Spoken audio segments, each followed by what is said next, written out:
Hello, কথা ভালা কইরা কবি। কি বলছি কথা ভালা কইরা কবি। আপনি কে? আমি হেলাল, কোন হেলাল? শ্যাম্পু হেলাল। শ্যাম্পু হেলাল? হ্যাঁ, আমি শ্যাম্পু বেচি। আমি কি আপনারে চিনি? তুই মাথায় শ্যাম্পু দেছো? না। তাইলে চিনবি কেমনে? আপনি আমারে ফোন দিছেন কেন? তুই ফোন ধরছত কেন? আরে ফোন দিলে ধরমুই। আমি ফোন দিমুই।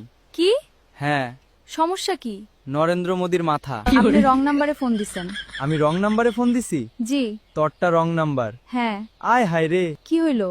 এত নাম্বার থাকতে রং নাম্বার চালাস কেন? আরে আমারটা রং নাম্বার না। তুই তে কইলি রং নাম্বার। আপনি ভুল মানুষরে ফোন দিছেন। এটা কার নাম্বার? এটা তো আমার নাম্বার। ফোন দিছি কারে? আমারে দিছেন। তাইলে এখানে ভুল কেডা? এই, আপনি কি আমারে চিনেন? তুই কি শ্যাম্পু দিছো? আরে শ্যাম্পু দেই না, দিতামও না। কি হইব? তুই না দিলে আমি তো দিমু। দিলে দেন। তুই দিতে না। আমি কি এর লেগে দিতাম? তুই না দিলে আমি কেমনে দিতাম? আরে ভাই। না না হেলাল ভাই। আবার? হেলাল হেলাল। আরে রাখেন আপনার ফালতু হেলাল। ফালতু না, শ্যাম্পু হেলাল। আমি ফোনটা রাখতাছি, আমারে আর ফোন দিবি না। তুই ফোন রাখলে খারাপ কথা কইমু। আপনারে আমি ব্লক দিমু। অন্য নাম্বার দিয়া খারাপ কথা কইমু। তুই কি খারাপ কথা কইবি ক? এখানে কইতাম না। তো কোনখানে কইবি? ছাদে গিয়া কইমু। তো ছাদে যা। এখন যাইতাম না। এখন কি এর লেগে যাইতে না? ছাদে রোদ মাথায় আগে শ্যাম্পু দিমু, তারপর যাইমু। তো মাথা শ্যাম্পু দে। তুই কি নিয়া দে। এই, তোর বাসা কই? আমার তো বাসা নাই। তুই থাকছো কি আনো?